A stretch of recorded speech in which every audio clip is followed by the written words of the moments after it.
outline. The author of this book, Walter Bossard, gives an account of his travel route through Tibet and Turkestan, with descriptions of lakes in the uncharted highlands, caravan routes in the mountains, the people he encounters and their hospitality. Starting from India, he travels over Kashmir through mountain passes in the Himalayas, and arrives in the land of the Lamis, i.e., Tibet. He then travels by the Taklamakan Desert to Khotan. His account includes Buddhist art and a discussion about distrust and rumors.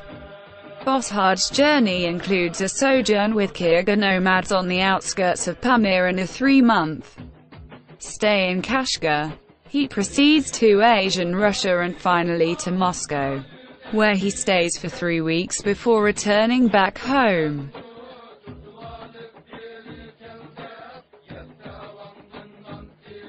Taslak. Bu kitabın yazarı Walter Bossard, keşfedilmemiş dağlık bölgelerdeki göllerin, dağlardaki kervan yollarının, karşılaştıkları insanların ve misafirperverliklerinin anlatıldığı Tibet ve Türkistan üzerinden seyahat yolunu anlatıyor.